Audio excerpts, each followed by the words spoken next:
متحدہ worker front C B اے کے chairman ارشاد خان نے اور دیگر ذمہ داران نے اپنے ایک مشترکہ بیان میں کہا ہے کہ اصلاحات کے نام پر Karachi water and sewerage board میں ورلڈ بینک اور سندھ حکومت کی جانب سے تعینات ہونے والے سی ای او اور ایم ڈی نے سندھ حکومت اور ٹھیکیداروں کے آگے گھٹنے ٹیک دیے ہیں۔ 1 جنوری سے لے کر 31 جنوری تک جو رقم ملازمین اور ٹھیکیداروں کو دی گئی ہے اس کی تفصیل کچھ یوں ہے۔ ٹھیکیداروں کو 38 کروڑ 95 لاکھ 13 ہزار روپے دیے جا چکے ہیں اور ملازمین کو اس ماہ لالی پاپ 3 کروڑ 78 لاکھ 44 ہزار روپے کی ادائیگی کی گئی۔ Karachi water and sewerage board کو خسارے میں دکھا کر ملازمین کو پریشانی میں مبتلا کر کے یہ ظاہر کیا جا رہا ہے کہ واٹر بورڈ خسارے میں ہے، اس لیے واٹر بورڈ کو کارپوریشن بنایا جا رہا ہے اور اس حوالے سے سندھ کابینہ کی ایک میٹنگ 6 فروری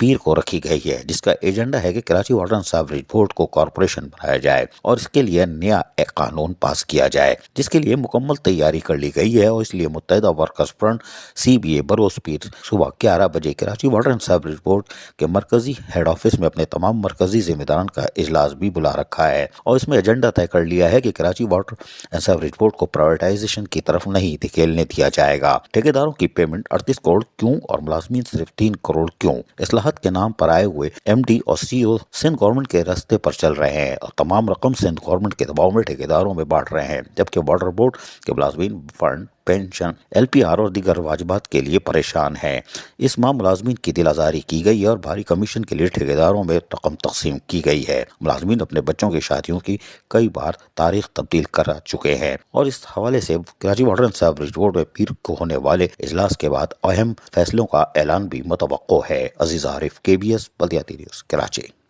ایسی ہی خوبصورت ویڈیوز فیوچر میں حاصل کرنے کے لیے ریڈ بٹن پر کلک کر کے اور بیل آئیکن کو پریس کر کے ہم سب کے سبسکرائبر بننا مت بھولیے۔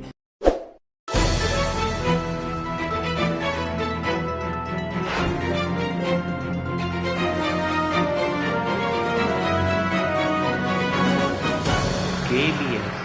بلدیاتی نیوز۔